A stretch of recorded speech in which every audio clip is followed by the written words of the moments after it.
100% fee రాయితీతో AI నేర్చుకోవాలనుకుంటున్నారా? Attend quality third gen AI test 2025. Hello everybody, Uday Srinivas గా ఒక గ్రాఫిక్ డిజైనర్ గా టాలీవుడ్ ఇండస్ట్రీకి పరిచయమైన ఒక సాధారణమైన వ్యక్తి అలా అలా అలా పరిణితి చెందుతూ బన్నీ వాస్కా top producers in the Tollywood ఇండస్ట్రీగా తనకంటూ ఒక సుస్థిరమైన స్థానాన్ని సంపాదించుకోవడం మనం ఇప్పటి వరకు ఆయన కెరియర్ లో చూస్తూ వచ్చాం. సీన్ కట్ చేస్తే ఒక సహనశీలిగా, ఒక అజాత శత్రువుగా, ఏ సిచ్యువేషన్ అయినా సమయస్ఫూర్తితో హ్యాండిల్ చేసే మనలో ఒకడిగా ఉన్నటువంటి ఒక person and look up to personality ఈ రోజు షోలో గెస్ట్ గా వచ్చినందుకు చాలా హ్యాపీగా ఉంది. అండ్ ఇప్పటికే నేను ఇచ్చిన ఈ క్వాలిఫికేషన్స్ అందరికీ అర్థమైపోయింది. He's none other than Bunny Vas గారు. నమస్తే, ఎలా ఉన్నారు సార్? సార్ ఎప్పుడు అంతా కామ్ గా, కంపోజ్డ్ గా ఏ సిచ్యువేషన్ అయినా బన్నీవాస్ ఇట్టే హ్యాండిల్ చేస్తాడు అని అంత స్థిత ప్రజ్ఞత మీకు ఎట్లా వచ్చింది సార్? ఏం చెప్తారు? Maybe too much experience in engage అనుకుంటా అండి. దానివల్ల బాగా నలిగి ఓకే ఇవన్నీ చూసేసాం కదా అదే మేబీ అట్లాంటి యాటిట్యూడ్ వల్ల ఉంటుంది. అంటే ఇప్పుడు మిమ్మల్ని ఇప్పుడు ఏది ఎఫెక్ట్ చేయదా బన్నీవాస్ గారు? ఎఫెక్ట్ చేయడం అంటే అప్పుడు వస్తుంది కోపం, ఫస్ట్ 1 hour లో ½ hour లో వస్తుంది. బట్ వెన్ దాని గురించి కొంచెం డీప్ గా మనం ఆలోచిస్తాము, దెన్ అది ఓపెన్ అయిపోతుంది ఆటోమేటిక్ గా. ఓపెన్ అయిపోయి ఓకే ఇది situation we have to face, ఈ situation we have to go on, లేదా ఈ situation we have to wait until we get the grip. ఒక సిచ్యువేషన్ అర్థం చేసుకుని ఇంకా సిచ్యువేషన్ తగ్గట్టు మనం మోల్డ్ అవుతూనే తప్పితే దాని మీద ఇప్పుడు కింద మీద పడిపోయి చేసేదైతే ఏముండదు అక్కడ. అట్లా మాక్సిమం మీరు ఈ సిచ్యువేషన్స్ నుంచి నేర్చుకొని ఒక పర్సన్ గా ఇవాల్వ్ అయిన సిచ్యువేషన్స్ లైఫ్ లో చాలా చూసుంటారు. But if you have to name few, ఏం చెప్తారు? యా అంటే ఇప్పుడు సిచ్యువేషన్స్ వస్తూనే నేర్చుకుంటూనే ఉంటాం. బట్ నాకు ఎంగేజ్ లో very engage of my 20 years అప్పుడు మా ఫాదర్ది ఫైనాన్షియల్ స్ట్రెస్ హ్యాండిల్ చేయవలసి వచ్చింది. So I have seen lot of ఏమంటారు దాన్ని, ఒక 1 year లోని I have seen lot of people. So చుట్టాలు అవ్వచ్చు, లేదంటే మా ఫాదర్ ఫ్రెండ్స్ అవ్వచ్చు, లేదంటే మా ఫాదర్ ఇది ఉన్న సిచ్యువేషన్ చూసి హ్యాండిల్ చేసుకోవాల్సి వచ్చింది. ఆ situation made me very strong at that engage. అంటే ఇంచుమించు కోర్స్ దగ్గర కానీ లేదా కేసెస్ దగ్గర కానీ ఎలా హ్యాండిల్ చేసుకోవాలి ఏంటి, ఈ నాలెడ్జ్ అంతా కూడా ఆ 1.5 year సిచ్యువేషన్ లో నాకు వచ్చింది. అక్కడ చాలా చూసాను లైఫ్ ఆ 1.5 year లో. సో 20 years లో మొత్తం జీవితాన్ని చదివేశారు. ఆ 20 years ఆఫ్ మై ఏజ్ ఆ 1.5 year లో మొత్తం లైఫ్ మీద మీ పర్సెప్షన్ మారిపోయింది అక్కడ. అంటే it changed me lot. Bunny Vas గారు, మీ కెరియర్ ఫాలో అవుతున్న ఎవరికైనా సరే అసలు మీరు ఇండస్ట్రీలోకి ఎలా వచ్చారు, ఇవాళ మీరు ఈ స్థాయిలో ఎలా ఉన్నారు అని అంటే ఎవరైనా సరే వెనకాల బన్నీవాస్ వెనకాల అల్లు అరవింద్ ఉన్నారు అనేది సుస్పష్టంగా అందరికీ తెలిసిన అంశం. ఈ నేపథ్యంలో జీవితంలో దేవుడు కొంతమంది మనుషుల్ని ఒక పర్పస్ కోసమే పరిచయం చేస్తారు. డెఫినెట్లీ వాళ్ళ వల్ల లైఫ్ మారిపోతుంది దానికి మిమ్మల్ని చూసి, మీ అసోసియేషన్ విత్ అల్లు ఫ్యామిలీ చూసి నేను ఐఎస్ ఇది కరెక్టే అయి ఉండొచ్చు అని అనుకుంటాను. అలా కొన్ని divinely persons in your life if you have to name, Aravind గారితో కాకుండా ఇంకెవరున్నారు? అరవింద్ గారితో కాకుండా అంటే దిల్ రాజు గారు, సుకుమార్ గారు, they are the very important people in my life. నాకు కెరియర్ చేంజ్ చేయడంలో కానీ, లేదంటే నాకు ఇంకొక అదర్ స్టెప్ ఇవ్వడంలో కానీ, అపార్ట్ ఫ్రమ్ అరవింద్ గారు అండ్ బన్నీ, ఇద్దరు కాకుండా అయితే they are the very most important people in my life. అసలు అరవింద్ గారితో మీకు ఉన్న ఆ రిలేషన్ ఎంత స్ట్రాంగ్ అంటే మా దాకా వచ్చేటప్పటికి ఎలా అంటే నా పరిచయం విత్ బన్నీ గారు వాళ్ళ బ్రదర్ బాబీతో అక్కడ నుంచి actually first step is that one. అది అంచెలంచెలుగా ఎదుగుతూ ఎక్కడి దాకా వెళ్ళిందంటే బన్నీ గారు ఏ ఇంట్లో ఉండాలో, ఏ ఫోన్ వాడాలో, ఏ కార్ లో వెళ్ళాలో అంత అరవింద్ గారు సొంత కొడుకులాగా జాగ్రత్తలు తీసుకుంటారు, ఒక పెద్ద కొడుకు లెక్క అని అంత స్థాయికి ఎదిగింది. వన్ థింగ్ అండి, అది బయట ఉన్న మిత్. అవునా? బన్నీ గారు అనేది he's a very individual personality. ఆయన డెసిషన్స్ కానీ, లేదంటే ఆయన ఎలా ఉండాలనుకునేది ఇది ఏంటంటే he's from especially last 10 years he's very very matured and evaluate అయిపోయిన పర్సన్. ఆయన దానికి ఏంటంటే ఆయన చదివిన బుక్స్ కానీ ఇట్లో చూస్తే ఏంటంటే he has very clearly identified his personality. తను ఎలా ఉండబోతున్నాను, నెక్స్ట్ 5 years లో తను ఎలా ఉండబోతున్నాను అనేది కూడా ఈరోజు క్లియర్గా ఉంటాడు అతను. సో ఇదంతా బయట ఏంటంటే ఏదో అరవింద్ గారు చూసుకుంటారు, బన్నీవాస్ గారు చూసుకుంటారు అనేది మిత్. అంటే మీరు మీ పరంగా అరవింద్ గారు మిమ్మల్ని సొంత కొడుకులా అడాప్ట్ చేసేసుకున్నారు అన్నది ఒక వర్షన్ అయితే, ఇది ఒక క్వశ్చన్ ఇప్పుడు నేను అడిగింది. ఓకే అండి.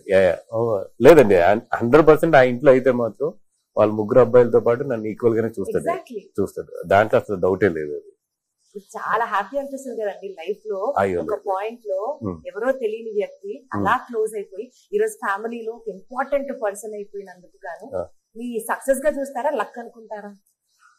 లక్ అండి, అది ప్యూర్ లక్ అండి. హంబుల్ ఆన్సర్ తెలుసా సార్ ఇది? లేదు, ఇట్స్ ప్యూర్ లక్. ఇదేదో నా గ్రేట్ దీని వల్ల వచ్చింది, నా కష్టం వల్ల వచ్చింది అంటే తప్పది. నాలా కష్టపడే వాళ్ళు, నాకన్నా తెలివితేటలు ఉన్న వాళ్ళు, నాకన్నా టాలెంట్ ఉన్న వాళ్ళు చాలా మంది ఉన్నారు ఆయన దగ్గర. ఇవన్నిటిలో మించి నేను ఒక స్టెప్ ఆయన దగ్గరికి వెళ్ళగలిగి ఈ రోజు ఇట్లా ఉన్నానంటే ఇట్స్ ఎక్కడో నా టాలెంట్ ఇవన్నిటికి తో పాటు ఇది కూడా అంతే. ఎంత హంబుల్ ఆన్సర్ తెలుసా వాలివాస్ గారు? చాలా మంది ఒప్పుకోరు ఈ పాయింట్. నా హార్డ్ వర్క్, నా కష్టం ఇదే చెప్తారు కానీ చాలా హంబుల్ గ్రౌండెడ్ ఆన్సర్ అన్నమాట ఇది. లేదండి, ఇవన్నిటితో పాటు ఇది అంతే. రైట్ సరే, ఇందాక మీరు చెప్పిన పాయింట్ కి కంటిన్యూషన్, బన్నీవాస్ గారు బన్నీ గారి పక్కన ఉండగా ఆయన ప్రాజెక్ట్స్ కంపోజ్డ్ గా ఉండడాలు, కాంట్రవర్సీస్ కి దూరంగా ఉండడాలు జరిగింది. ఆయన టీం ఎప్పుడైతే ఉన్నారో పక్కన, అంటే బన్నీవాస్ గారు పక్కన లేకపోతే ఎక్కువ కాంట్రవర్సీస్ చుట్టుముడుతున్నాయి అల్లు అర్జున్ గారిది అన్నది అది మిత్ అంటారా, లేకపోతే అలా జరిగిన సందర్భాలు ఉన్నాయా? Would you have to tell about that? Because మీరు ఒక రైట్ హ్యాండ్ లాగా బన్నీ గారికి. అంటే అండి, 2016 తర్వాత when I'm growing as a producer గా ఉన్నప్పుడు అప్పటి నుంచి కూడా ఆయన నేను మాట్లాడుకున్న తర్వాత we have develop team for him. Exactly, ఆయన టీమ్ డెవలప్ చేసుకుంటూ వెళ్ళారు. ఇప్పుడు ఏదన్నా బాగా ఇంపార్టెంట్ విషయం వస్తే, లేదంటే ఏదైనా బాగా ఇది వాసు హ్యాండిల్ చేస్తాడానికి ఇచ్చేయండి అన్నప్పుడు నాకు చెప్తారు జనరల్. బట్ మనం అర్థం చేసుకోవాల్సింది కూడా ఏంటంటే, ఇప్పుడు ఆయన పక్కన ఎవరో ఉండి ఆయన్ని చేసే స్టేజ్ అయితే మాత్రం ఆయన ఇప్పుడు కాదు, లాస్ట్ 10 years నుంచి కాదు. అది వెరీ వెరీ క్లియర్. వెరీ ఎట్లా చెప్తాను, వెరీ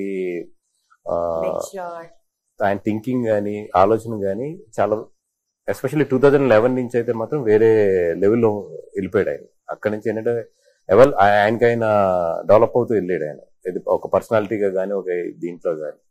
ఇప్పుడు వాట్ ఎవర్ ఇన్సిడెంట్స్ హ్యాపెన్స్ ఏంటంటే, మీరు చూడండి ఎనీ స్టార్ లైఫ్ లో ఇన్సిడెంట్స్ అవుతాయి, 200% అవుతాయి. అట్లాగే ఈయన పీక్ స్టేజ్ లోకి వెళ్తున్నప్పుడు ఇన్సిడెంట్స్ అవుతాయి. ఎందుకంటే ఒక సక్సెస్ తో పాటు నెగిటివిటీ అంత వస్తుంది. అండ్ ఒక సక్సెస్ లో పెద్ద స్టేజ్కి వెళ్ళిన తర్వాత ఒక ఇన్సిడెంట్ కూడా మామూలు ఫైర్ అవ్వాలి. సో ఆ ఫైర్ అట్లాంటి అయినప్పుడు ఏంటంటే పక్కన మాలాంటి ఎక్స్పీరియన్స్ పీపుల్ ఉపయోగపడుతుంది తప్పితే. But whatever he design is own. అది దాంట్లో వాళ్ళ ఫాదర్ది కానీ నాది కానీ ఇవన్నీ కూడా we are helped him. But own design అయితే మాత్రం ఆయనదే. సో మీరు పక్కన ఉన్నా పక్కన లేకపోయినా ఆయన ఇండివిజువాలిటీ, ఆయన చరిష్మా, ఆయన హార్డ్ వర్క్, ఆయన planning like extremely his own thing. And second thing ఏంటంటే, ఇంకా నేను లేకపోతే ఇంకా ఫాస్ట్ ఉంటాడు ఆయన. ఇంకా ఏంటంటే నేను జనరల్లీ ఏం చేస్తానంటే ఆయన్ని స్లో చేస్తాను. అంటే నాకున్న భయాలు, నాకున్న అప్రహాన్సెస్ తో, నాకున్న ఒక మిడిల్ క్లాస్ భయాలు, మనకు మిడిల్ క్లాస్ కి భయాలు చాలా ఎక్కువ ఉంటాయి. నేను ఆ మిడిల్ క్లాస్ నుంచి పెరిగినవాడిని కాబట్టి నా భయాలు ఇట్లకి కొన్ని డేర్ చేయలేదు. అంటే ఇప్పుడు గమని ఆయన చాలా స్ట్రైట్ గా చెప్తాడు ఏ విషయంలో సరే. ఒక నచ్చితే నచ్చిందని చెప్తాడు, నచ్చకపోతే నచ్చలేదని చెప్తాడు. నేను అలా చెప్పలేను. చాలా బయాస్, చాలా బ్యాలెన్స్ గా డిప్లొమాటిక్ గా వెళ్తాడు. అది ఆయనకు నచ్చుతుంది. నువ్వు ఎందుకు భయపడతావు? నువ్వు ఇది నచ్చలేదు అన్నప్పుడు నువ్వు నచ్చలేదని చెప్పు. అది లేదని అవతల వాళ్ళు గమనిస్తారు. నువ్వు అటు ఇటు కాకుండా చెప్తున్నప్పుడు ఆడు ఎక్కువ కన్ఫ్యూజ్ అవుతాడు. ఇట్స్ బెటర్ ఒక నిమిషం హర్ట్ అయినా కూడా నెక్స్ట్ మినిట్ లో ఆడికి క్లారిటీ వస్తుంది. నువ్వు నో చెప్తానికి జంకి నువ్వు మధ్యలో అడ్జస్ట్ చేస్తా చూసి అవతల ఏంటంటే నీలో జెన్యూనిటీ ఫీల్ అవ్వడు. అట్లీస్ట్ నో చెప్పినప్పుడు తిట్టుకున్నా కూడా తర్వాత నీకు చేయాలనుకున్నప్పుడు నువ్వు చెయ్యి. ఆ రోజు అతను అర్థం చేసుకుంటాడు. ఈ క్వాలిటీని మీరు కూడా అలవాటు చేసుకోవడం స్టార్ట్ చేశారా? చాలా ట్రై చేస్తున్నాను కానీ అవ్వట్లేదు. చాలా ట్రై చేస్తున్నా ఇన్ఫాక్ట్. బట్ అక్కడికి వచ్చినప్పటికి ఏంటంటే మళ్ళీ అవతల ఎక్కడ హర్ట్ అవుతాడేమో అని చెప్పి చాలా బ్యాలెన్స్డ్ గా చెప్పడం అలవాటు అవుతుంది. ఒరిజినల్ గా వస్తున్నాను తప్పితే ఆయనలాగా ఆయన ఏంటంటే కొంచెం చాలా స్ట్రైట్ గా ఉంటాడు ఆయన ఆ విషయాల్లో. Always that is very safe అండి. అలా ఉన్న వాళ్ళు చాలా ప్లెయిన్ హార్టెడ్ ఉంటారు. హీస్ నచ్చింది నచ్చలేదు అన్నదుకునే మాట్లాడతారు తప్పితే ఆయన వయా బ్యాలెన్స్డ్ తక్కువే. రైట్. తండేల్ మూవీకి సంబంధించి Hmm. బనివాస్ గారు సంక్రాంతికి రిలీజ్ అవ్వాల్సిన cinema it got post phone to Feb 7th. ఇప్పుడు సంక్రాంతికి రిలీజ్ అయిన సినిమాలకు సంబంధించి రిజల్ట్స్ చూసిన తర్వాత ఎస్ నేను తీసుకున్న డెసిషన్ కరెక్టే అని ఫీల్ అవుతున్నారా? 100%. దాంట్లో అసలు ఎందుకంటే we want theatres very clear, good theatres.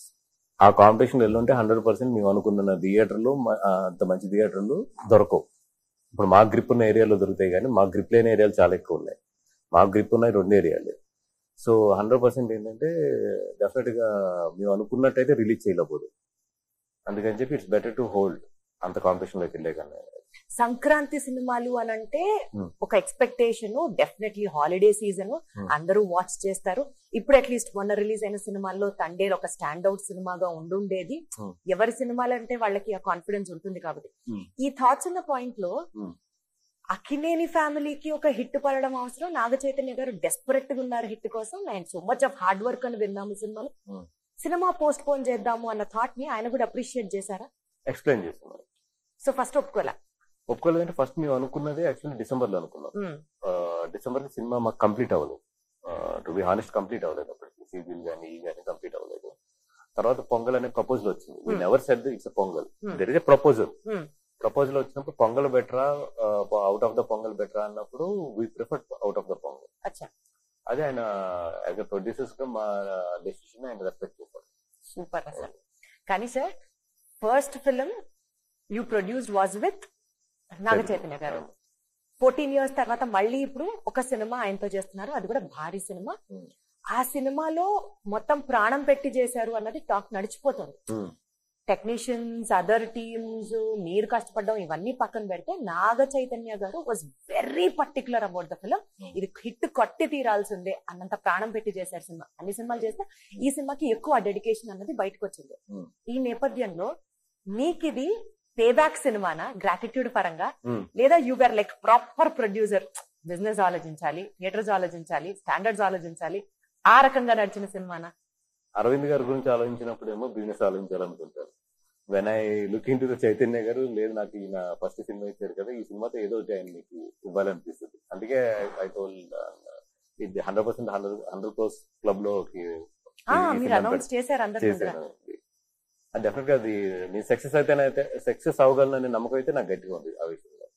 ఒక్కొక్కసారి ఒక పాజిటివ్ ఔరా వచ్చేస్తుంది సినిమాకి సంబంధించి, కానీ కొంతమంది మనుషుల్ని కలిసినా గానీ. అలా తండేలు డెఫినెట్లీ అందరికీ ఎక్స్పెక్టేషన్స్ ఉన్నాయి. ట్రైలర్ రిలీజ్ అయినప్పుడు కానివ్వండి, సాంగ్స్ రిలీజ్ అయినప్పుడు కానివ్వండి.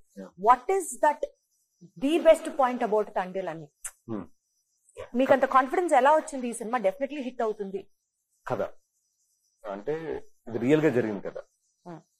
అంటే రియల్ ఒక లైఫ్ లో రియల్ ఎమోషన్స్ నుంచి కథ వెళ్తూ ఉంటుంది. అంటే మీరు కూర్చున్నప్పుడు 100% రాజు అండ్ బుజ్జితల్లి వీళ్ళిద్దరిని అయితే మాత్రం ఫీల్ అవుతారు థియేటర్ లో. అంటే ఇది ఒక real life story. Real life story, ఒక రియల్ గా జరిగిన ఇన్సిడెంట్ ని తీసుకుని ఒక కథ కింద తయారు చేసిన కథ ఇది. అంతే తప్పితే ఇదేదో కూర్చుని రాసిన కథ అయితే కాదు. ఒక రియల్ గా జరిగిన ఇన్సిడెంట్స్ నుంచి ఒక డ్రామా క్రియేట్ చేసుకుని వెళ్ళాం మొత్తం. సో అండ్ వింటున్నప్పుడే నిజంగా అంటే ఇప్పుడు సినిమాలు ఎక్కడి నుంచో ఎక్కడో ఒక ఇన్స్పిరేషన్ ఉంటుంది అంటారు కదా, ఇదైతే ఒక నిజంగా వాళ్ళ కథ వింటున్నప్పుడు జరిగిన ఎన్ని ఇన్సిడెంట్స్ వింటున్నప్పుడు అయితే నాకు నిజంగా ఒక సినిమా కనిపించింది. రియల్ లైఫ్ లో కూడా ఇలా జరుగుతుంది అనేది. సో ఒక రియల్ లైఫ్ లో జరిగింది ఒక సినిమా కింద ఉంది కాబట్టి I have full confidence that definitely ఇది ఆడుతుంది అని చెప్పి మనసులోంచి వచ్చిన మాట. అంతలా కనెక్ట్ అయిపోయారు మీరు? లేదు, ఈ కథ కదా బాగా కనెక్ట్ అయ్యారు. ఎలా చూస్ చేసుకుంటారు బనివాస్ గారు? మీరు ప్రొడ్యూస్ చేయాలంటే సినిమాల్ని మార్కెట్ పరంగా ఆలోచిస్తారా? అంటే కమర్షియాలిటీకి ఇంపార్టెన్స్ ఇస్తారా, స్టార్ కాస్ట్ కి ఇంపార్టెన్స్ ఇస్తారా, కథకి మాత్రమే ఇంపార్టెన్స్ ఇస్తారా? మూడు కలిపి చేస్తాము అన్నది ఒక diplomatic answer. General life diplomatic but అంటే నాకేంటంటే కేస్ టు కేస్. ఇప్పుడు కొన్ని కథలు ఉంటాయి, ఇప్పుడు ఆ కథలకి ఏంటంటే మోర్ దెన్ కాస్టింగ్ కన్నా కూడా మంచి లొకేషన్స్ కావాలి, మంచి మ్యూజిక్ కావాలి, మంచి టీం కావాలి. అట్లాంటి ఏంటంటే పెద్ద కాస్టింగ్ వెళ్ళకుండా ఒక సింపుల్ గానే నీట్ గా క్యూట్ గా వెళ్ళిపోతాం. ఇప్పుడు తండేలు ఉంది, తండేలు కంపల్సరీ కాస్టింగ్ కావాలి, కథ ఉంది బట్ కాస్టింగ్ కావాలి. ఇప్పుడు ఇంత బడ్జెట్ కి నాకు బ్రేక్ ఈవెన్ అవ్వాలి. బ్రేక్ ఈవెన్ అవ్వాలంటే నేను కొత్త మీద తీయలేను ఈ సినిమా 100%. కమర్షియల్ గా కొత్త మీద తీస్తే ఎంత బాగా ఆడినా కూడా ఈ ఈ సినిమా డిమాండ్ చేసే డబ్బులు అయితే నాకు రావు. So will choose according to the case to case. ఈ సినిమా సంబంధించి ఏ ఫ్యాక్టర్స్ కన్సిడర్ చేశారు చెప్పండి. కథ బాగుందన్నారు డెఫినెట్ గా.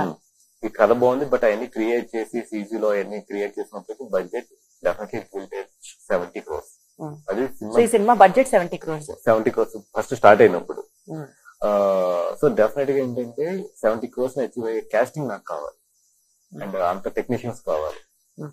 ఫస్ట్ జనాలు ఈ సినిమాని ఏంటంటే బిలీవ్ చేయాలి అంటే డెఫినెట్ గా మంచి కాస్టింగ్ కావాలనేది ఆ రోజే ఫిక్స్. డెఫినెట్ గా ఇదేదో మనం కొత్త వాళ్ళతో అయితే వెళ్ళలేము ఈ కథ. దానికి తర్వాత సాయి పల్లవి గారికి చెప్పిన తర్వాత మన చైతన్య గారిని అప్రోచ్ అయ్యాను. ఇట్లాగేంటంటే అందరూ, బట్ గుడ్ థింగ్ ఏంటంటే చెప్పినప్పుడు ఫస్ట్ అటెంప్ట్ లో అందరి దగ్గర ఓకే అయిపోయింది. అంటే ఆప్షన్స్ అనుకున్నారా? ఈవిడ కాకపోతే నెక్స్ట్ ఎవరు, చైతన్య గారు కాకపోతే నెక్స్ట్ ఎవరు, వాళ్ళు ఒప్పుకోకపోతే కుదరకపోతే అన్నట్టు ఆప్షన్స్ అనుకున్నారా?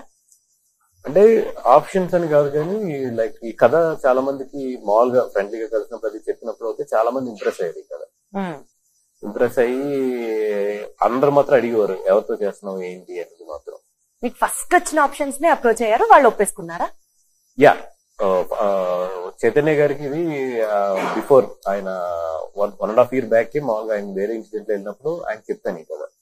చెప్పిన తర్వాత 6 months తర్వాత కూడా మళ్ళీ ఒకసారి ఆయన ఆ కథ ఎలా జరుగుతుంది ఏంటి అని చెప్పి ఫాలో అప్ చేశారు. అంటే ఆయనే ఫాలో అప్ చేశారు. లేదండి, ఆయనే ఫాలో అప్ చేశారు. ఆయన గుర్తు తెచ్చుకుని ఒకసారి వాసా కథ చెప్పారు కదా, అది ఉంది కదా గమ్మున అది 100% చాలా మంచి కదా అది, నువ్వు డైరెక్టర్ సెట్ అయిన ఫస్ట్ నాకు చెప్పాను. సో అయితే ఈ స్టోరీని పట్టి పట్టి ఫాలో అప్ చేసిన క్రెడిట్ కూడా చైతన్య గారికి ఇవ్వచ్చు. అయితే 100% నాకన్నా ఎక్కువ ఆయన నమ్మేది కదా. బాబాయ్, ఆయన 2-3 సార్లు నాకు గుర్తు చేసేవారు ఆ కథ ఏం జరుగుతుంది ఎలా ఉంటుంది, మంచి కథ అది డెఫినెట్గా కొడతాం అనేది. ట్రెమెండస్ హార్డ్ వర్క్ అంట కదా సార్ రామ్ చైతన్య గారు? మామూలు హార్డ్ వర్క్ అది. అంటే నాకు తెలిసిన 1-2 ఉన్నాయి, మీరు చెప్తే ఇంకా ఓహో ఈ లెవెల్లో హార్డ్ వర్క్ చేశారా అని అనుకోవచ్చు. ఫస్ట్ డౌట్ నేను ఆయన అడిగింది ఏంటంటే, సార్ ఫిక్షన్ మ్యాన్ కింద how you want to be, మీరు మీకు మీలా అంటే నువ్వు వదిలేసేయండి, అది యాక్టర్ గా నేను ఫిషర్ మ్యాన్ గా కనబడతావు అనేది నా బాధ్యత. ఈ కథ నువ్వు ఎంత నమ్ముతున్నావో నాకు తెలుసు. నీకేదైనా డౌట్ ఉన్నప్పుడు నన్ను నా లుక్ చూసిన తర్వాత నీకు ఏదైనా డౌట్ ఉన్నప్పుడు అడుగు. అప్పటి వరకు నువ్వు అసలు దీని గురించి సబ్జెక్ట్ వదిలేశాను. నాకు లోపల ఎక్కడ ఏంటంటే ఈయన సిటీ బాల్ అండ్ బ్రాటప్ ఇవన్నీ ఎలా తెలుస్తాయి ఏంటి అంటే పాపం ఈ వెంట టు ద విలేజెస్ వెళ్ళాడు ఆయన. అక్కడ చాలా మందిని కలిసాడు, చాలా మందిని తెప్పించుకునేవాడు ఆయన. తెప్పించుకుని వాళ్ళతో మాట్లాడుతూ ఉండేవాడు. వీళ్ళు 21 ఫిషర్మెన్స్ ఎవరు ఉన్నారు దాంట్లో 5-6 2-3 సార్లు కలిసారు ఆయన, 4-5 సార్లు కలిసి ఒకసారి కారులో వెళ్ళి వైజాగ్ ఫిషింగ్ హార్బర్ దగ్గరికి అంతా వెళ్ళి వాళ్ళు ఎలా బిహేవ్ చేస్తారు, ఈ కారులో ఉండే ఎలా బిహేవ్ చేస్తారు, ఎలా కూర్చుంటారు, ఇవన్నీ కూడా చాలా హోంవర్క్ చేశాడు ఆయన. మొత్తం హోంవర్క్ చేసి వాళ్ళ హెయిర్ స్టైల్, ఒరిజినల్ ఫిషర్మెన్ కూడా ఈ స్టోరీలో పెట్టారా, ఉన్నారా? వాళ్ళకు మొత్తం త్రోట్ తీసుకున్నాం వాళ్ళని. సినిమా అంతా ఉన్నది ఆర్టిస్ట్లే ఉన్నారు. బట్ ఏంటంటే వాళ్ళకి బాడీ బిహేవియర్స్ గురించి కానీ ఇట్ల గురించి తెలియడానికి కానీ ఇవన్నీ కూడా త్రూ అవుట్ లో మాకు ఒక 2-3 టీమ్స్ అయితే మేము కూడా ఉంచుకున్నాం. కూడా ఉంచుకున్నారా? వాళ్ళు నటించారా? నటించలేదు, కూడా ఉంచుకున్నాం. అలాగే స్లాంగ్ మాస్టర్స్ ఉంచుకున్నాం, ఎందుకంటే మొత్తం శ్రీకాకుళం స్లాంగ్ ఇది మొత్తం. అట్లాగే ఏంటంటే ఆయన అయితే మొత్తం డెడికేట్ అయిపోయాడు. ఇంకా ఆయన పొద్దున్న లేచినా నిద్రపోయినా ఏం చేసినా కూడా లాస్ట్ 2 years నుంచి అయితే ఈ సినిమాయే మొత్తం. ఏదో ఒక సన్ లో నుంచొని ట్యాన్ అయ్యే ఒక సీన్ ఉంటే కంప్లీట్ గా ఆయన ఏ మాత్రం సన్ స్క్రీన్ రాసుకోకుండా ఎండలోనే నుంచొని చేశారు. అవునండి, ఆయన నాకు భయం వేసింది సార్, మీకు అది రేపు డాట్స్ పడతాయి అది చాలా ఇబ్బంది అయిపోతుంది తర్వాత అంటే లేదు I'm taking care don't worry అని చెప్పేసి. చాలా గొడుగు ఉండేది కదా. జనరల్ గా ఏంటంటే మాకు హీరోలు ఎనీ ఆర్టిస్ట్ ఎవరున్నా సరే మేకప్ ఇవన్నీ ఉంటుంది కాబట్టి సెట్ పెట్టుకుంటాను గొడుగు పెడతారు. బట్ ఆయన గొడుగు వద్దని నడి సముద్రంలో కూడా వద్దని మేము కంగారు పడి అలా కదా సీలోనూ కొడుతుంది అది ఏంటంటే పర్లేదు నాకు అది తెలుస్తుంది కదా నేను ఐ విల్ టేక్ కేర్ అనే పాప అంబ్రెల్లా వాడలేదు. ఎస్పెషల్లీ సాయి పల్లవి గారిని మీరు ఒక నెమలి లాగా ఈ సినిమాలో చూపించినట్టు అనిపించింది. ఆ లిరిక్స్ కి కానీ ఆవిడ డాన్స్ సీక్వెన్స్ కానీ it was so beautiful. She is like a proved actress and proved dancer. పక్కన పెడితే ఆవిడకి కూడా టఫ్ కాంపిటీషన్ ఇచ్చారు. ఆ శివస్తోత్రం తాండవం సాంగ్ లో నాగ చైతన్య గారిది it was a feast to ice అని వింటున్నాం. చాలా కసిగా చేశాడు. అంటే ఈ సినిమాని ఆయన చాలా పర్సనల్ గా తీసుకుని కసిగా చేశాడు. ఈ సినిమా నిజంగా ఓకే అపార్ట్ ఫ్రమ్ ద మా అందరికన్నా కూడా ఒక ఆకలి అండ్ ఒక ఈ సినిమాతో నేను కొట్టాలి అనే ఒక టెస్ట్ అయితే మాత్రం ఆయన డే 1 నుంచి ఉంది. దానికన్నా ఈ సినిమా బాగా తదాస్తు. తండేల్ సినిమాలో మీకు మోస్ట్ ఛాలెంజింగ్ పీరియడ్ ఎప్పుడన్నా అనిపించిందా అండి? సెట్ పరంగా గానీ, హార్డ్ వర్క్ పరంగా గానీ, వాట్ ఎవర్ మీకు? లేదండి, ఈ cinema everyday is a challenge for us. Because ఎందుకంటే ఇప్పుడు అక్కడ షూట్ చేసాం బెంగళూరు సైడ్, ఆ సముద్రంలో ఆ ఎండలో షూట్ చేయడం అంటే అసలు సాయంత్రం 4 అయినప్పుడు యూనిట్ అయిపోయేది. అట్లాంటిది నియర్లీ 35 to 40 days చేసాం అక్కడ ఆ ఏరియాలో. ఇంకా బీచ్ ఒడినా లేదంటే సముద్రం, ఈ రెండే. హ్యూమిడిటీ ఎంత హ్యూమిడిటీ గానీ ఆ హీట్ గానీ అది అసలు మామూలు నరకం కాదు. బట్ ఏంటంటే ఇంకా ఈవెన్ పాపం సంక్రాంతి కూడా రాకుండా అక్కడ ఉండిపోయి మా వాళ్ళు కంటిన్యూ అయిపోయారు. అండ్ శాండ్ ఫైట్ ఉంటుంది దీంట్లో, అదేమో శాండ్ లో చేయాలి ఫైట్ మొత్తం. అవన్నీ కూడా అంటే production wise very tough production. అందుకని everyday is a challenge and for us. Market పరంగా, బిజినెస్ పరంగా యాజ్ అ ప్రొడ్యూసర్ గా మీరు మాట్లాడితే హౌ ఇస్ ఇట్ పర్ఫార్మింగ్? ఈ పాటికి బిజినెస్ అయిపోయి ఉండాలి కదా? ఆల్మోస్ట్ క్లోజ్ అయిపోయింది. But still we are in a little ఇంకా మాకు బ్రేక్ ఈవెన్ అవడానికి అయితే మాత్రం సినిమా హిట్ అవ్వాలి 100%. ఆ రిస్క్ అయితే మాకు తెలిసిందే తీసుకున్నాం ఈ సినిమాకి. పక్క ఒక చిన్న corner of the heart risk, but maximum cinema కొట్టేస్తుంది 100% అన్న ఒక కాన్ఫిడెన్స్. లేకపోతే మీరు 100 కోట్ల క్లబ్ లో నాగ చైతన్య గారిని ఇన్వాల్వ్ చేస్తారని ఎట్లా చెప్తారండి అసలు? లేదండి, I have a confidence and definite గా 100 crores క్లబ్ లో అయితే సినిమా వెళ్తుంది. Wonderful sir. So coming back to the regular scenario of Tollywood which has been happening, producers సంస్థలకు సంబంధించి ప్రొడక్షన్ హౌసెస్ మీద ఐటీ రైట్స్ గురించి మాట్లాడాల్సి వస్తే ఉన్న కలెక్షన్స్ ఎక్కువ చేసి చెప్తున్నారు. కేవలం ఆ ఫేక్ పబ్లిసిటీ జరుగుతుంది కాబట్టి రైట్స్ జరుగుతున్నాయని కొంతమంది అంటున్నారు. ఇది కూడా ప్రమోషన్ లో భాగమే అని ఇంకొంతమంది అంటున్నారు. సో క్లారిటీ ఇవ్వండి సార్. ఫస్ట్ ఆఫ్ ఆల్ ఇది అందరికీ తెలియదు ఏంటంటే ఈ రోజు ఫేక్ చేయడం అనేది కుదరదు. టికెటింగ్ వచ్చి మొత్తం ఆన్లైన్ అయిపోయింది. ఇప్పుడు హిందీ తీసుకుంటే టోటల్ ఆన్లైన్, ఆల్మోస్ట్ 90% ఆన్లైన్ ఉంటుంది. ఇప్పుడు ఫేక్ చేస్తే 3%, 4%, 5% ఫేక్ చేయగలరు కానీ అంతకన్నా కూడా ఎక్కువ ఫేక్ చేయలేరు. ఇంకా అలాగదని అడ్డంగా పోస్టర్స్ చేస్తే అది వేరే విషయం. అది అంటే బయటికి ఈ రోజు ఉన్న ట్రాన్స్పరెన్సీలోనే తెలిసిపోతుంది అండి. అసలు అది ఆపలేము కూడా. నిజంగా అలా అనుకుని ఫేక్ చేసినా కూడా 2వ రోజు చెప్పేస్తారు జనాలు, అసలు నేనే చెప్పక్కర్లేదు. బికాస్ ఆఫ్ ఆఫ్టర్ టికెటింగ్ ఇవన్నీ ఎప్పుడైతే ఆన్లైన్ అయిపోయినాయో టోటల్, ఎక్కడ కూడా మేము దాయడానికి ఏం లేదు. ఇప్పుడు మా జీవితాలన్నీ కూడా ఓపెన్ బుక్స్ అయిపోతాం. ఇప్పుడు నా సినిమా నెట్ఫ్లిక్స్ కి ఎందుకు వెళ్ళింది ఇండస్ట్రీలో ఎవరు అడిగినా చెప్తారు. నెట్ఫ్లిక్స్ కి వెళ్తుందా? ఏదండి, నెట్ఫ్లిక్స్ ఇది ఏదో ఇప్పుడు ఈ సినిమా ఏ ఓటీటీ ప్లాట్ అదొక్కడే కట్ చేయండి. ఈ సినిమా ఏ ఓటీటీ ప్లాట్ఫామ్ కి వెళ్తుంది ఏంటి అనేది ఇండస్ట్రీలో ఎవరికి అడిగినా చెప్తారు. అందుకే ఎంతకి వెళ్ళిందో కూడా చెప్తారు. Open industry is everything is open ఇప్పుడు ప్రజెంట్ ఉన్న సిచ్యువేషన్స్ లో. అండ్ రెండోది, ఏదో జనాలు అందరూ అనుకుంటున్నట్టు వీళ్ళు లెక్కలేదో తప్పు చెప్తారు, లేదా ఇదేదో క్యాష్ అంటే ఇదివరకు రోజులు తెలియదు. కానీ నాకు ఇప్పుడు ప్రజెంట్ సినారియోలో అయితే ఆఫ్టర్ జిఎస్టీ వచ్చిన తర్వాత cash involvement in the film industry is very very minimal, చాలా తగ్గిపోయింది. ఎందుకంటే ఇప్పుడు మాకు ఎక్కడ ఒకవేళ నిజంగా క్యాష్ వస్తే ఎక్కడి నుంచి రావాలి, డిస్ట్రిబ్యూటర్ దగ్గర నుంచి రావాలి. OTT platforms never deals with the cash, satellites never deals with the cash, audio never deals with the cash. ఇది ప్రపంచానికి తెలిసింది, ఇది నేను చెప్పేది నిజం కాదు. ఓటీటీ ప్లాట్ఫామ్స్ ఎప్పుడు కూడా రూపాయి కూడా క్యాష్ ఇవ్వదు. క్యాష్ ఇచ్చే ఛాన్స్ ఎక్కడ ఉంటుంది, థియేటర్స్ దగ్గర నుంచి. ఇప్పుడు జిఎస్టీ వచ్చిన తర్వాత డిస్ట్రిబ్యూటర్ ప్రాఫిట్ ఈస్ జిఎస్టీలో ఇన్వాల్వ్ అయి ఉంటాయి వాళ్ళు మొత్తం. ఎందుకంటే జిఎస్టీ వాడు బ్రేక్ ఈవెన్ అవుతేనే వాడికి ఇన్పుట్ గానీ అవుట్పుట్ లో గానీ వాడికి ఫ్యూచర్ లో ఉపయోగపడుతుంది ఆ సినిమా, అక్కడ ఇన్పుట్ వస్తేనే. So even distributor producer cash అడిగినా కూడా వాళ్ళు ఎవరు ఇప్పుడున్న సిచ్యువేషన్ లో, ఎందుకంటే వాళ్ళు లాస్ అవుతారు.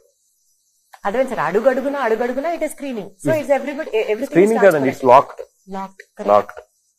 అందుకని ఇరువరకు లాగా ఏదో ఇప్పుడు పుష్పకు 18,000 కోట్లు వచ్చినాయి అంటే దీంట్లో 100 కోట్లు క్యాష్ ఉంటుందంటే ఇప్పుడు ఉండదు. ఆ రోజులు పోయింది అంటే మొత్తం. అంటే ఇది ఫేక్ పబ్లిసిటీ కాదని అర్థమవుతుంది. So that is original IT right is what you wanted to tell. Yeah, ఇప్పుడు ఐటీ రైడ్ అనేది వాళ్ళకి ఏదో ఇన్ఫర్మేషన్స్ ఉంటాయి, బట్ రియాలిటీలో వచ్చి ఇప్పుడు ఎంత వస్తుంది కదా, దీంట్లో క్యాష్ ఇన్వాల్వ్మెంట్ లేదంటే 100% చెప్తాను క్యాష్ ఇన్వాల్వ్మెంట్ లేదు. This is I'm open. Super sir, wonderful. So తండేల్లో మీరు పెట్టిన ఎఫర్ట్స్, మీ ఎక్స్పెక్టేషన్స్ మీరు రీచ్ అవుతూ మీ hard work should all pay off. Thandel should become blockbuster hit అని మనస్ఫూర్తిగా కోరుకుంటూ మళ్ళీ సక్సెస్ మీట్ లో కలుసుకుందాం sir. Good luck to you and more power to you. Thank you so much.